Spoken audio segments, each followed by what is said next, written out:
昔々、あるところにわがままな王子様がいました。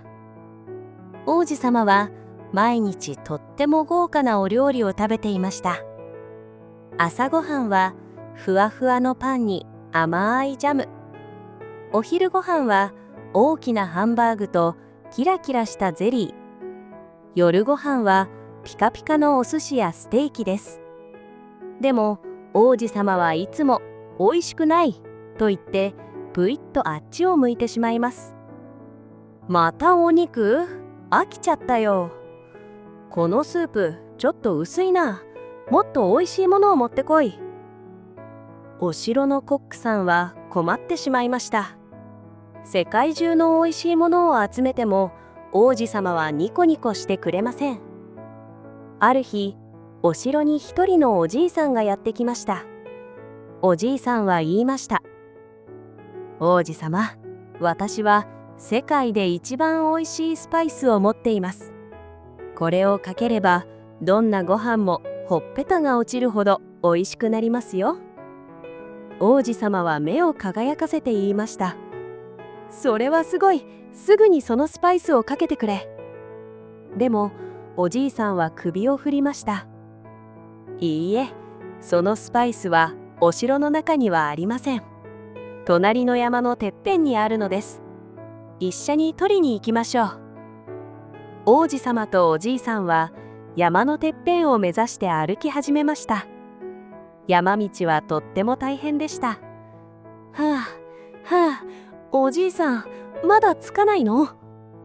王子様は一生懸命足を動かしました。お日様がギラギラ照らして汗がだらだら出てきます。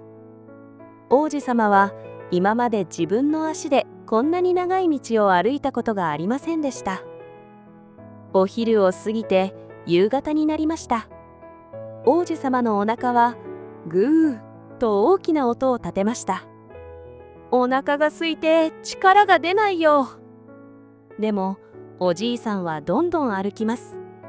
やっとのことで山のてっぺんに着いた時、辺りは暗くなっていました。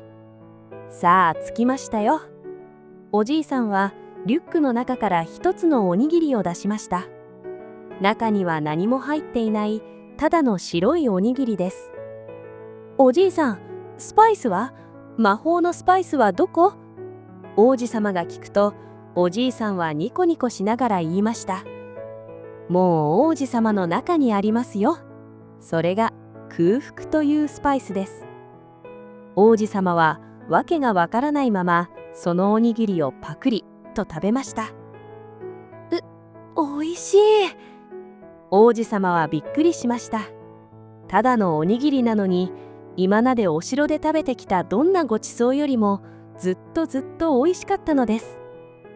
お米の甘み、一口食べるたびに体中に幸せが広がりました。おじいさん、わかったよ。お腹がペコペコの時に食べるご飯が一番のごちそうなんだね。お城に帰った王子様はもうおいしくないなんて言わなくなりました。ご飯の前には立派な王様になるために勉強と運動を一生懸命していつもお腹をペコペコにさせます。するといつものスープもいつものパンも全部が魔法のごちそうに変わりました。そしてそれから長い月日が経ち、その王子様は立派な王様になりました。国は栄え、誰もがその王様をたたえました。しかし王様は困った顔をしています。なぜなら豊かな国で多くの人が食べ物に困らず、いつもおいしくないと言って食べ物を捨ててしまうようになっていたからです。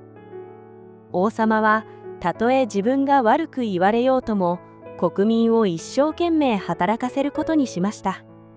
そして国中の人々から恐れられる国民を一生懸命働かせる王様になりました。しばらくすると、最初は王様の決定に困っていた国民もすったり働くことに慣れて、おいしくご飯を食べることができるようになりました。こうしてその国は一生懸命働く王様と一生懸命働く国民が生きる世界中から尊敬される国になりました。